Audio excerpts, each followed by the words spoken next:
Former Congressman Ron Paul has long spoken out against Democrats and fellow Republicans whose discredited foreign policy ideas so frequently lead the U.S. into war. Now, Paul appeared recently on Tucker Carlson's show to explain how he long predicted disaster in Ukraine if the U.S. were to continue certain hawkish policies, including toward Russia.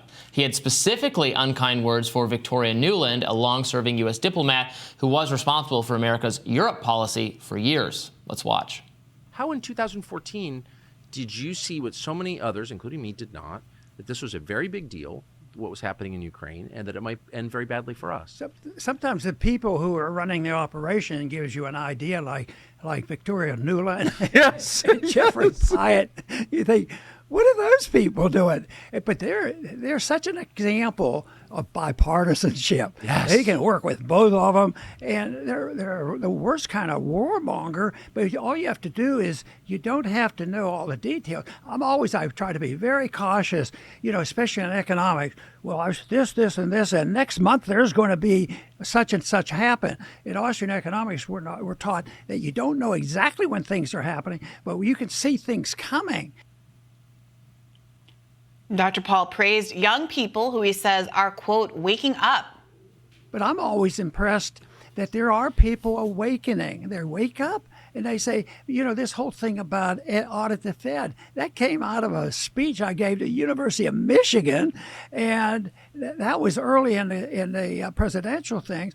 And it was the crowd, those college kids. And I worry because I'm going to a liberal campus. I don't know what they'll think of me. And they started saying, end the Fed. And they took out Federal Reserve notes. And they were burning Federal Reserve notes. So I figured, there's somebody's missing the boat because these kids know a lot more than they're giving credit for. All right. It's nice to kind of hear someone say the kids are right instead of ban TikTok. Also, what did Biden say back in 2020? I have no sympathy for them when talking about young people. What do you make of this? Ron Paul is a happy warrior.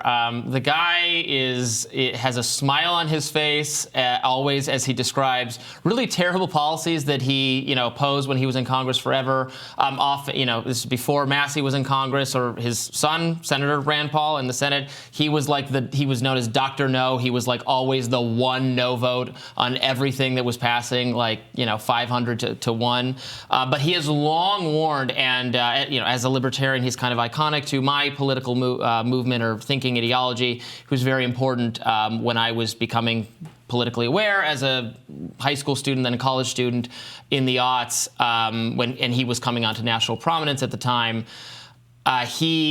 And what Tucker got to at that interview is that I think he's been proven correct, or has engendered a lot of respect, even from people far on the other side of the aisle. He's a very conservative person, but on foreign policy, you would have a lot in common with him because he has warned forever that the military posture of the U.S. is making us more unsafe, that interventionism makes us more unsafe. He specifically had talked about Ukraine a lot, that what happened there in 2014, our support for new government was putting us on a path to greater confrontation with Russia that now has resulted in exactly the conflict you see. So I love seeing him, giving interviews back on the scene again. He's in retirement. He's a very old man at this point, but still as sharp as ever in terms of being able to speak about how foreign policy has gone awry. Yeah, it is interesting to see someone who has a legacy of congressional service where they did take a lot of lone votes and managed to have maintained their both esteem and their literal position.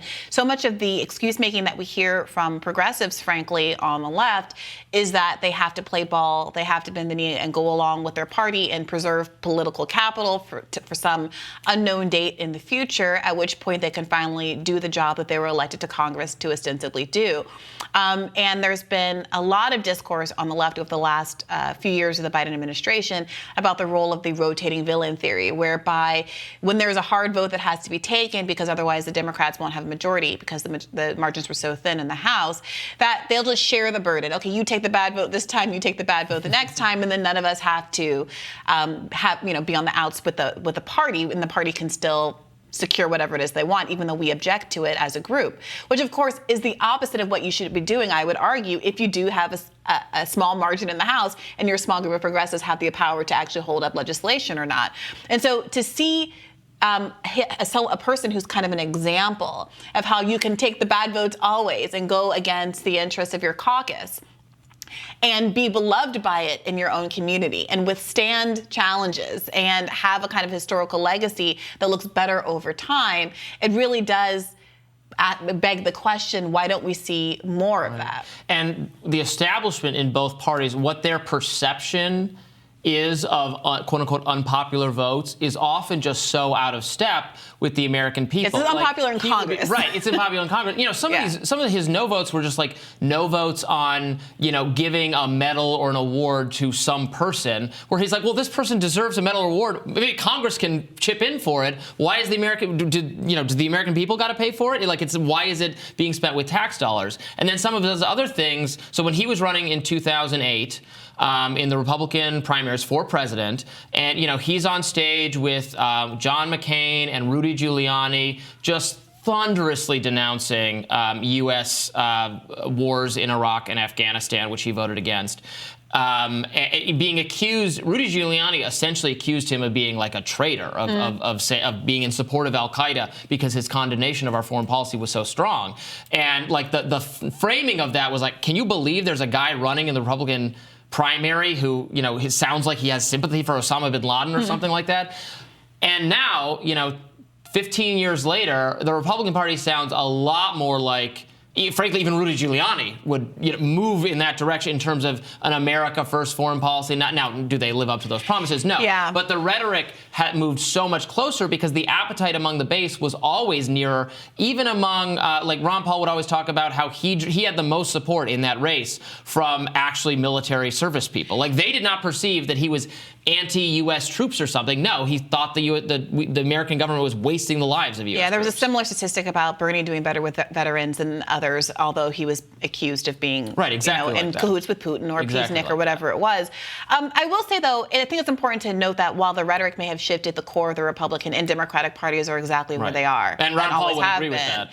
And I do have some concerns about what it means for voters to be kind of supportive of one party or another because of rhetoric shifts when the people who have that rhetoric are overwhelmingly disempowered. So it's kind of brave in the historical scope of it to say, oh, you're the one sole no vote. But if you are ultimately never listened to and doesn't have any effect on foreign policy, what does it mean? I mean, we just saw this kind of play out in this in the California Senate race, where Barbara Lee, who was the sole vote against the authorization of use of military force, did the worst of the four candidates in the race. The leading Democratic candidate spent millions of dollars, $10 million from a Bitcoin super PAC to boost the Republican in the race into the number 2 position, leaving the more two progressive people bringing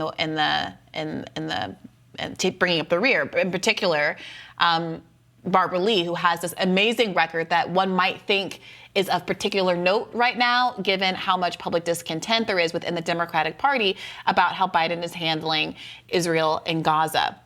But it didn't work out that way. Money went out overall. And I will say, in the defense of some of the progressives, I do think some of their reluctance to speaking out more forcefully at times does have to do with the way that big money is weaponized against them if they do speak out. There is, I think, more risk that they aren't going to stay in their seats. And increasingly, given the $100 million that AIPAC has pledged to go after any critical representatives who are critical of Israel.